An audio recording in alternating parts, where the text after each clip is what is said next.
প্ৰভু কেনে আছে ভাগৰ মৰিলনে ভাগৰ মৰিলে পিছে চিন্তাহে আঁতৰা নাই চিন্তা কিহৰ চিন্তা প্ৰভু এইবোৰ কাৰণতে আমি জীৱশ্ৰেষ্ঠ মনুষ্য সৃষ্টি কৰিছোঁ নেকি যিখন অসমক লৈ আমি সকলোৱে গৌৰৱ কৰোঁ অসমৰ শিল্পীসকলক আমি স্বৰ্গৰ বাসিন্দা কৰিব বিচাৰিছোঁ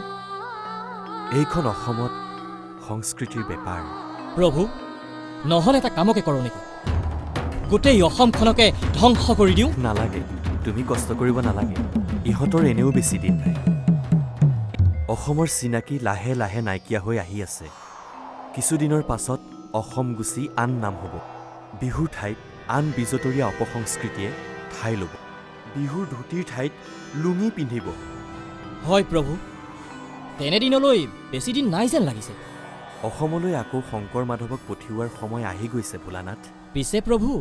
আজিৰ অসমত তেওঁলোক তিষ্ঠি থাকিব পাৰিব জানো এৰা সেয়াও হয় আমাকনো কিহে পাইছিল যাবলৈ দূৰৰ পৰা বৰকৈ গম পোৱা নাছিলোঁ ভালেই আছিল এওঁলোকৰ কাৰণেহে যাবলগীয়া হ'ল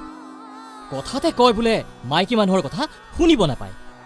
এওঁলোকৰ কথামতে বিহু চাবলৈ গৈ সেয়া বিহ হ'লগৈ সঁচা অৰ্থত সেয়া বিহু নহয় বিহ যি বিহে এদিন সমগ্ৰ অসমক শেষ কৰি দিব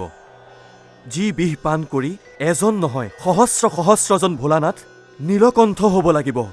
তথাপিতো অসমক উদ্ধাৰ কৰিব নোৱাৰিব যদিহে সকলো সজাগ নহয়